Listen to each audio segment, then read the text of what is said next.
Hello friends, welcome you all on CS Academy channel. I am back again with networking technology series. आजचा आपला lecture number 14 आहे आणि या लेक्चरमध्ये आज आपण बघणार एक नवीन टॉपिक, तो म्हणजे इंट्रोडक्शन टू कनेक्टिव्हिटी डिव्हाइसेस. मागच्या व्हिडिओमध्ये जसं आपण token ring connectivity, token ring assess method बघितली होती, ती पण खूप इम्पॉर्टंट आहे आणि ती टोपोलॉजीशी रिलेटेड होती. परंतु आजचा जो आपला टॉपिक आहे तो आहे introduction to connectivity devices. Connectivity devices याच्या नावावरूनच आपल्याला कळून येते की हे काहीतरी कनेक्ट करते आहे आणि कशाला कनेक्ट करणार आहे, तर कम्प्युटर्सला कनेक्ट करणार आहे. कम्प्युटरला कशात कनेक्ट करणार आहे, तर आपण जसं इंटरनेटमधून दोन कम्प्युटर्स कनेक्ट करतो, आत्तापर्यंत आपण काय शिकतो आहे, नेटवर्किंग टेक्नॉलॉजी. नेटवर्किंगमध्ये आपला मेन मोटो काय आहे की एका कम्प्युटरमधून दुसऱ्या कम्प्युटरमध्ये डेटा ट्रान्सफर करणे, हा आपला नेटवर्किंगचा मेन मोटो आहे. सो जर नेटवर्किंगमध्ये एका कम्प्युटरपासून जर दुसऱ्या कम्प्युटरला आपल्याला डेटा ट्रान्सफर करायचा आहे, तर आपल्याला तो दोन कम्प्युटर्स जे आहेत ते सुरुवातीला कनेक्ट करणं आवश्यक आहेत. जर एकाच कम्प्युटरला दुसऱ्या कम्प्युटरचं बद्दल काहीच माहिती नाही आहे, तर आपण डेटा ट्रान्सफर करू शकतो का? नाही करू शकत. सो दोन कम्प्युटरला कनेक्ट करणं खूप आवश्यक आहे. तर ते कशाने, कोणत्या डिव्हाइसने आपण कनेक्ट करू शकतो, कशा प्रकारे कनेक्ट करू शकतो, ते सगळं डिटेल डिस्कशन आपण आज या व्हिडिओमध्ये करणार आहे. सो आजचा आपला टॉपिक आहे introduction to connectivity devices. Introduction to connectivity devices. याच्यावर पण 3 मार्कांचा क्वेश्चन फ्रेम होऊ शकतो तुमच्या बोर्डाच्या एक्झाममध्ये. सो हा सुद्धा इम्पॉर्टंट आहे आणि मोस्टली पेपरमध्ये हा विचारलेला सुद्धा आहे. Okay, so let start our today's video, introduction to connectivity devices. Please व्हिडिओला लाईक करा, शेअर करा तुमच्या सगळ्या फ्रेंड्सपर्यंत आणि तुम्हाला कोणतीही क्वेरी असली प्लीज कमेंट करा. व्हिडिओ कसा वाटतो आहे प्लीज कमेंटमधून मला सांगा. व्हिडिओ समजतो आहे का? तर आपला पहिला पॉईंट आहे, computer stores digital data while telephone lines can only transfer analog data. आता दोन प्रकारचे डेटा आपल्या कम्प्युटरमध्ये असतात किंवा आपण दोन प्रकारचे डेटा वापरत असतो. तर कोणत्या दोन प्रकारचे डेटा असतात? एक असतो ॲनालॉग डेटा आणि दुसरा असतो digital data. So analog data आपण जो फोन करतो, एखाद्या वेळेस आपण एखाद्याला कॉल लावतो, तर आपण जेव्हा आपला व्हॉईस त्याच्यापर्यंत जातो तर तो असतो ॲनालॉग डेटा. व्हॉईस म्हणा किंवा आपण एखादं ऑडिओ क्लिप पाठवतो, टेलिफोनच्या मार्फत आपण जो पण डेटा एखाद्याला ट्रान्सफर करतो त्याला म्हणतात ॲनालॉग डेटा. आणि तो डेटा कसा असतो? कंटिन्युअस डेटा असतो. ॲनालॉग डेटा कसा असतो? कंटिन्युअस डेटा असतो आणि त्याच्यामध्ये काहीतरी फिजिकल मेजरमेंट घेतलेलं असतं. ॲनालॉग डेटामध्ये काहीतरी फिजिकल मेजरमेंट असतं आणि तो डेटा कसा असतो? कंटिन्युअस डेटा असतो. आणि मेन गोष्ट, आपण फिजिक्समध्ये किंवा तुम्ही कुठे बघितलं असेल की आपण साईन वेव्ह काढतो. ही अशी साईन वेव्ज असते. ही साईन वेव्ह आहे ॲक्च्युली ॲनालॉग सिग्नलची साईन वेव्ह. तर आपण जो डेटा साईन वेव्हच्या माध्यमातून रिप्रेझेंट करतो तर त्याला म्हणतात ॲनालॉग डेटा. आणि दुसरा आहे डिजिटल डेटा. आता डिजिटल डेटा आपल्याला माहीतच आहे की आपण फोटोज, व्हिडिओज, आपल्या कम्प्युटरमध्ये CDs, याच्यामध्ये जो डेटा आहे तो डेटा कसा असतो? डिस्क्रीट असते आणि डिसकंटिन्युअस डेटा असतो. म्हणजे कोणती ठराविक मेजरमेंटनी तो डेटा आपण बनवत नाही. सो आपले फोटोज, व्हिडिओज किंवा CDs, DVDs याच्यामधला जो डेटा आहे त्याला आपण काय म्हणतो? Digital data. ओके, कोणता असतो तो डेटा? इथे लिहून देते मी तुम्हाला. DVDs, CD किंवा आपल्या कम्प्युटरमध्ये जो कोणता डेटा आपण स्टोअर करतो तो असतो digital data. Okay, so computer store digital data while telephone line can only transfer analog data. If computer is to be connected to internet through the telephone. म्हणजे आपण बरेचदा बघतो की आपल्या टेलिफोननी आपण कम्प्युटर जॉईन करू शकतो. म्हणजे आपण जसं बघतो, आपण वायफाय कनेक्शन आता जे म्हणतो आहे की ते टेलिफोनच्या मार्फत आपण वायफाय कनेक्शन घेतो आणि त्याच्या माध्यमातून आपण कम्प्युटर्स जॉईन करतो आणि टेलिफोनच्या माध्यमातून आपण कम्प्युटर्स इंटरनेटला कनेक्ट करतो. ओके, मग तेव्हा काय आहे, पण येथे एक प्रॉब्लेम असा येतो की टेलिफोन हा ॲनालॉग सिग्नल यूज करतो. ॲनालॉग डेटा यूज करतो आणि आपला जो कम्प्युटर आहे तो डिजिटल डेटा यूज करतो. सो याच्या दोघांमधला जो डिफरन्स आहे तो आपल्याला भरून काढावा लागेल. एक तर आपल्याला काय करावं लागेल, डिजिटल डेटा ॲनालॉगमध्ये काढावा लागेल किंवा ॲनालॉगचा डेटा डिजिटलमध्ये करावा लागेल, कारण की दोन्ही जे डिव्हायसेस आहेत ते वेगवेगळे डेटा यूज करतात. So then it must convert the digital data to analog before transmitting the computer signal.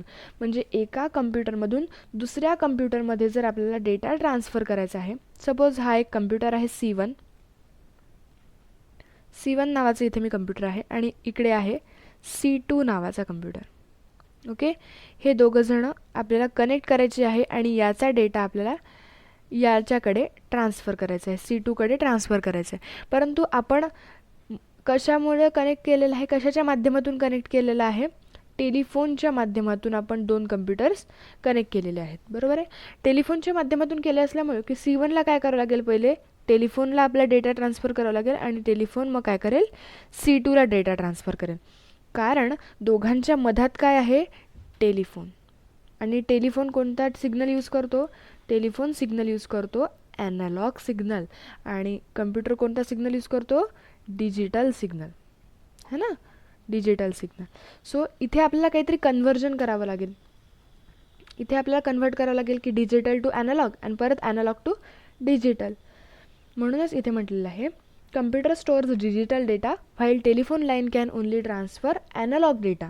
If computer is to be connected to internet through the telephone, then it must convert the digital data to analog data before transmitting the computer signal. म्हणजे याचा data याच्याकडे transfer करण्याच्या आधी आपल्याला काय करावं लागेल, डिजिटलला ॲनालॉगमध्ये करावं लागेल आणि सेम कन्व्हर्जन आपल्याला पुढे करावं लागेल. म्हणजेच एका कम्प्युटरचा डेटा दुसऱ्या कम्प्युटरमध्ये जाईल. ओके, सो ते कशाच्या माध्यमातून होते ते आपण पुढे बघू, पण मी डिटेल्स डिस्कस पुढे करणारच आहे. पण त्याचं थोडंसं सांगते की त्याच्यासाठी आपण मॉडेम यूज करतो. कशासाठी, डिजिटल टू ॲनालॉग सिग्नलचं ट्रान्सफर करण्यासाठी, डिजिटलला ॲनालॉग सिग्नलमध्ये ट्रान्सफर करण्यासाठी आपण एक कनेक्टिव्हिटी डिव्हाइस यूज करतो, तो म्हणजे मॉडेम. आजचा आपला टॉपिकच आहे की इंटरनेट कनेक्टिव्हिटी डिव्हाइसेस. तर आपण कोणत्या कनेक्टिव्हिटी डिव्हाइसबद्दल बोलणार आहे, तर मॉडेम. तो काय करतो, इथे जो आपण डिजिटल सिग्नल यूज करतो कम्प्युटरचा, तो ॲनालॉगमध्ये ट्रान्सफर करतो. Okay, next point is converting one signal from to another is called as a modulation reconverting and it to original form is called as a demodulation. म्हणजे आता बघा, आता हा एक ॲनालॉग सिग्नल आहे. एक मिनिट, हां, इथे कन्व्हर्जन आपल्याला करायचं आहे. हा काय आहे, एक ॲनालॉग सिग्नल आहे. बरोबर आहे, हा झाला एक ॲनालॉग सिग्नल, कारण तो आपण साईन वेव्हनी यूज करतो. त्याचं आपल्याला कन्व्हर्जन करायचं आहे डिजिटल सिग्नलमध्ये, है ना. डिजिटल सिग्नल आपण अशाने दाखवतो, है ना. हा झाला डिजिटल सिग्नल.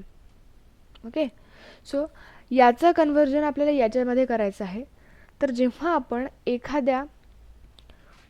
एखाद्या सिग्नलचं कन्व्हर्जन दुसऱ्या फॉर्ममध्ये करतो, एका फॉर्ममधून दुसऱ्या फॉर्ममध्ये जेव्हा आपण जातो, तर त्या प्रोसेसला काय म्हणतात, मॉड्युलेशन. त्या प्रोसेसला काय म्हणतात, मॉड्युलेशन. म्हणजे converting one signal form to another signal form is called as a modulation. म्हणजे जेव्हा आपण या ॲनालॉगला डिजिटलमध्ये कन्व्हर्ट करू, तर या प्रोसेसला आपण काय म्हटलं, मॉड्युलेशन. आणि परत आपण काय करू, या डिजिटलला जेव्हा ॲनालॉगकडे परत आणू, तर त्या प्रोसेसला म्हणतात डिमॉड्युलेशन. म्हणजे एका प्रोसेसमधून जर एका सिग्नलला आपण ट्रान्सफर केलं ॲनालॉग टू डिजिटल, त्याला आपण काय म्हटलं, मॉड्युलेशन.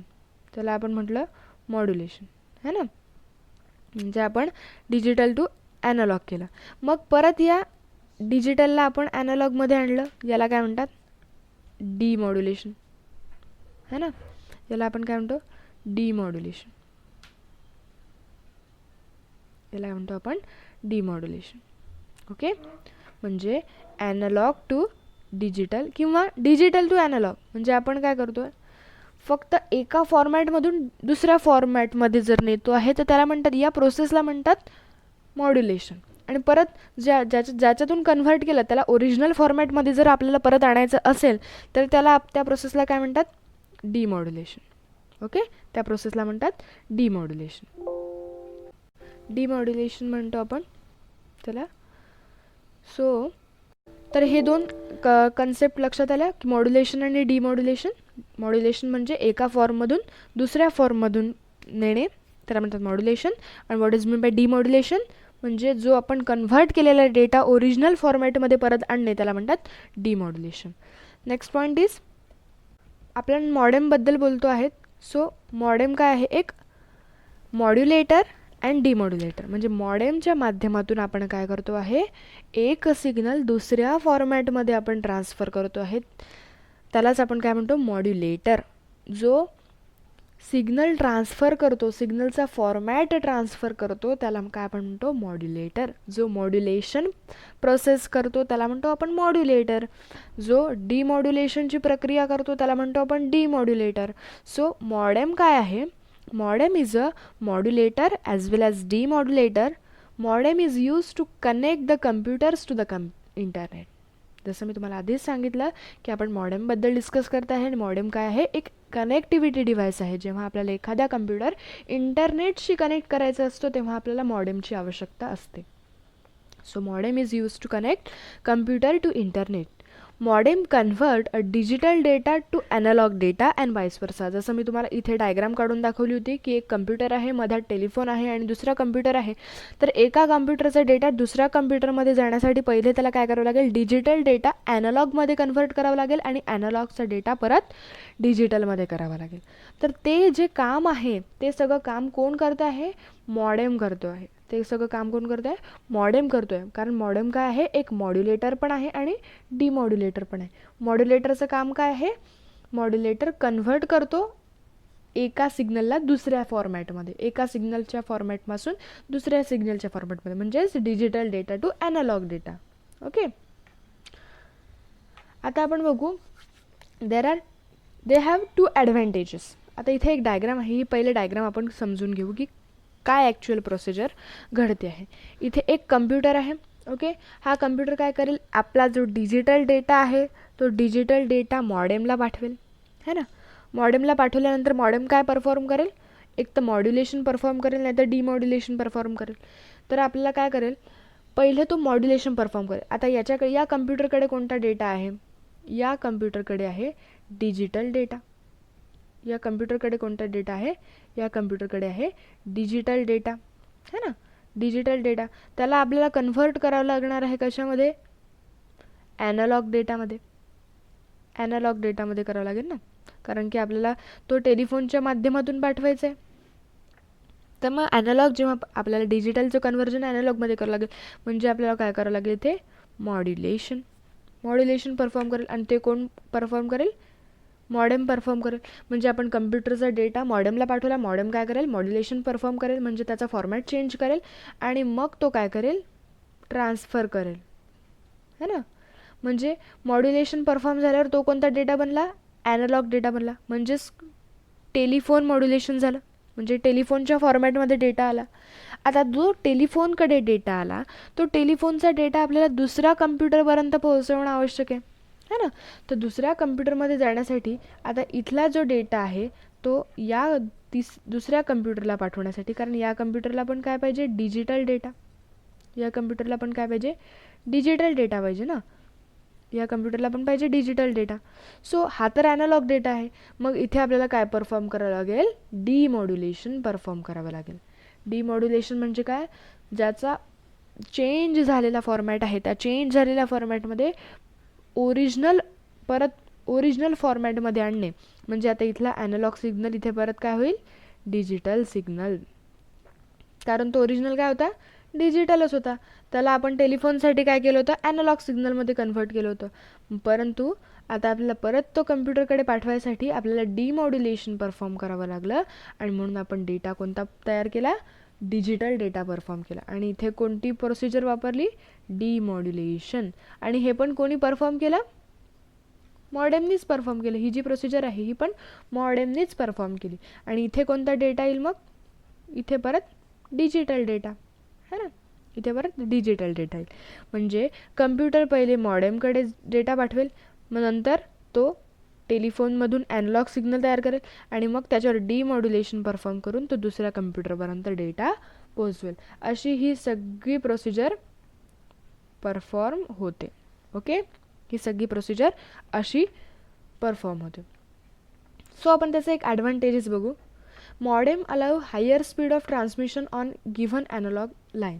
म्हणजे हे ट्रान्समिशन स्पीड काय करतो, हाय करतो त्याचा. Okay, modem reduces the effect of noise and distortion. म्हणजे त्याच्यामधला जो नॉईस आहे, आपण जो डेटा पाठवतो त्याच्यामध्ये काहीतरी डेटा लॉस्ट म्हणा किंवा एखादा खराब डेटा आपल्या डेटामध्ये मिक्स होणे किंवा डिस्टॉर्शन परफॉर्म होणे, हे काय करतो, मॉडेम रिड्यूस करतो. Okay, so these are the two advantages of modem. So next one is that there are two types of modems. Modems are classified into the two categories depending upon the transmission method. One is a asynchronous modem and second one is a synchronous modem.